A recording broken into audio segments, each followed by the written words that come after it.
Hi friends, இன்றைக்கி வீடியோவில் நம்ம சூப்பரான ஹெல்த்தியான பிரேக்ஃபாஸ்ட் ரெசிபி தாங்க பார்க்க போகிறோம். இது இன்னொரு தோசை வெரைட்டி தாங்க. முடக்கத்தான் கீரை தோசை எப்படி செய்கிறதுன்னு தாங்க பார்க்க போகிறோம். இதை வாரம் ஒரு நாள் கண்டிப்பாக உணவில் சேர்த்துக்கிட்டே வரணுங்க. இந்த மாதிரி சேர்க்கும்போது கை கால் மூட்டு வலியெல்லாம் வராமல் நம்ம பாதுகாத்துக்கலாம். இந்த தோசைக்கு சைடிஷான கார சட்னியும் எப்படி பண்ணுறதுன்னு பார்க்கலாம். இதுவரை நம்ம சேனலை சப்ஸ்கிரைப் பண்ணாதவங்க சப்ஸ்கிரைப் பண்ணிட்டு வாங்க. வீடியோக்குள்ளே போய் பார்க்கலாம்.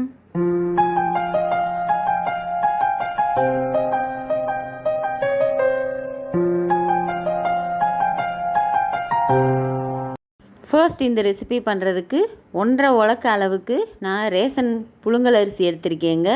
நீங்கள் இட்லி அரிசி இருந்துச்சுன்னா அதை எடுத்துக்கலாம். அதோட 1/4 கப் அளவுக்கு உளுந்தம்பருப்பு, 2 டீஸ்பூன் வெந்தயம், இது எல்லாத்தையுமே ஒன்றா கலந்து ஒரே தான் ஊற வச்சிடலாங்க.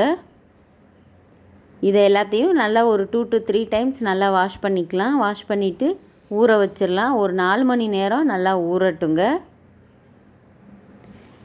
இதாங்க முடக்கத்தான் கீரை. இதை நல்லா க்ளீன் பண்ணி எடுத்து வச்சுருக்கேன். இதில் இந்த மாதிரி குச்சி நாரெல்லாம் இது மாதிரி இருக்கும். இதெல்லாம் நம்ம க்ளீன் பண்ணி எடுத்துகிட்டு வாஷ் பண்ணி வச்சுக்கலாங்க. இப்போ நான் 1.5 உலக்கு அரிசிக்கு 1.5 கைப்பிடியிலேருந்து 2 கைப்பிடி அளவுக்கும் கீரை தாராளமாக சேர்த்துக்கலாம். இப்போ இந்த கீரையை நல்லா வாஷ் பண்ணி வச்சுக்கலாங்க. அரிசி இப்போ நல்லா ஊறிடுச்சு. இப்போ நம்ம மாவை அரைக்க போகிறோம். இதை எப்படி கிரைண்டரில் அரைக்கிறதுன்னு வாங்க பார்க்கலாம். கிரைண்டரை ஆன் பண்ணிவிட்டு முதல்ல அரிசி பருப்பு ஊற வச்சுருந்த கலவையை உள்ளே சேர்த்துக்கலாம். இந்த மாதிரி அரிசியும் பருப்பும் நல்லா அரைபட ஆரம்பித்ததுக்கப்புறமா நம்ம க்ளீன் பண்ணி வச்சுருக்கிற கீரையை நல்லா தண்ணியை வடிகட்டிட்டு கொஞ்சம் கொஞ்சமாக உள்ளே சேர்த்துக்கலாங்க. கீரையை நீங்கள் மொத்தமாக போட்டிங்கன்னா அது அப்படியே ஸ்டக்காகி நின்றும். இல்லைன்னா நீங்கள் கீரையை மிக்ஸி ஜாரில் ஒரு அடி அடிச்சுட்டு கூட இந்த மாதிரி கிரைண்டரில் அரிசியோடு சேர்த்துக்கலாம்.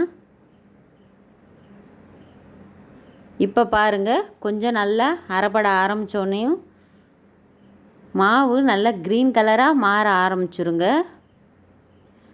அந்த இலைகள்லாம் ஓரத்தில் போய் நிற்கும். நம்ம அப்பப்போ கைட்டை எடுத்து எடுத்து விட்டு அரைக்க வைக்கணும். பாருங்கள், சூப்பராக இப்போ அரைப்பட்டுருச்சு. இப்போ நம்ம மாவை தோண்டிடலாம்.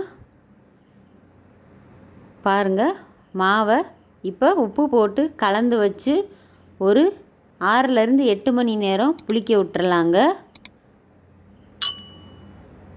இப்போ இந்த தோசைக்கு சூப்பரான கார சட்னி எப்படி பண்ணுறதுன்னு பார்க்கலாம்.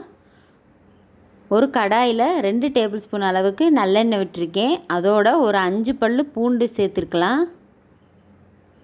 ஒரு 8 வரமிளகாய் சேர்த்துருக்கேங்க. உங்கள் காரத்துக்கு தகுந்த அளவுக்கு நீங்கள் சேர்த்துக்கலாம். பூண்டும் வரமிளகாயும் நல்லெண்ணெயில் நல்லா கொஞ்சம் வதங்கணுங்க. அந்த பூண்டோட ஃப்ளேவர் நல்லா கிடைக்கும். இதோட 2 கொத்து கருவேப்பிலை, ஒரு சின்ன நெல்லிக்காய் சைஸ் அளவுக்கு புளி எடுத்திருக்கேன்.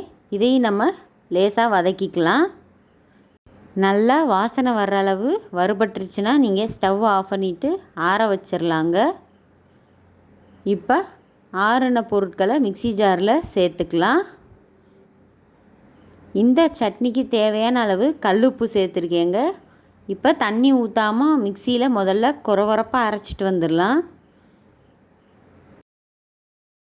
அதோட கொஞ்சமாக தண்ணி விட்டு இந்த மாதிரி நல்லா மைய அரைச்சிட்டு எடுத்துகிட்டு வந்துடலாங்க. பாருங்கள், இந்த அளவுக்கு நல்லா ஸ்மூத்தாக அரைச்சிடணும். அப்போ தான் இந்த சட்னி கொஞ்சம் நல்லா டேஸ்ட்டாக இருக்குங்க.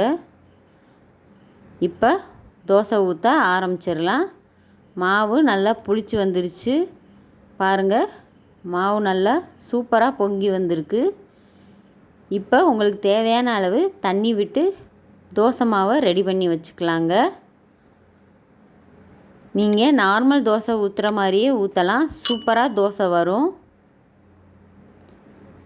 நல்லா நைஸாக முருகலாக ஊற்றணும்னாலும் ஊற்றிக்கலாம். இல்லைன்னா மொத்தமாக ஊற்றப்ப மாதிரியும் ஊற்றலாங்க.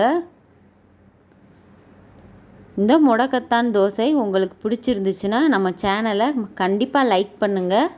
இதே மாதிரி தோசை வெரைட்டிஸ் நம்ம சேனலில் ஏற்கனவே அப்லோட் பண்ணியிருக்கேன். அதோட ப்ளேலிஸ்ட்டை நான் டிஸ்கிரிப்ஷனில் கொடுக்குறேன், மறக்காமல் செக் பண்ணி பாருங்கள்.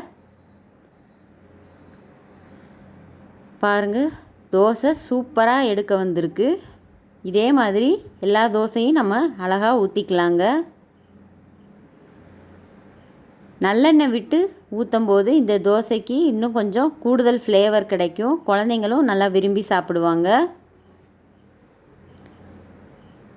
நல்லா முருகலான சூப்பரான ஹெல்த்தியான முடக்கருத்தான் தோசை ரெடி ஆயிடுச்சு. அட்லீஸ்ட் இதை மந்த்லி ஒன்ஸாவது சாப்பாட்டில் சேர்த்துக்கணுங்க. இப்போ இதை தேங்காய் சட்னியோடையும் இந்த கார சட்னியோடையும் நான் சர்வ் பண்ணியிருக்கேன். இந்த கார சட்னியை நம்ம சாப்பிடும்போது அதில் கண்டிப்பாக நல்லெண்ணெய் விட்டு சாப்பிடுங்க. ஏன்னா இதை நம்ம நல்லெண்ணெய் விட்டு சாப்பிடும்போது டேஸ்ட்டு சூப்பராகவே இருக்கும். இந்த வீடியோ உங்களுக்கு ரொம்பவே பிடிச்சிருக்குன்னு நினைக்கிறேங்க. இந்த வீடியோ உங்களுக்கு பிடிச்சிருந்தா நம்ம சேனலை லைக் பண்ணுங்கள், ஷேர் பண்ணுங்கள், கமெண்ட் பண்ணுங்கள். இதுவரையும் சப்ஸ்கிரைப் பண்ணாமல் பார்க்குறவங்க ப்ளீஸ் சப்ஸ்கிரைப் பண்ணிக்கோங்க. பக்கத்தில் இருக்கிற பெல் ஐக்கானை கிளிக் பண்ணிக்கோங்க. தேங்க்யூ.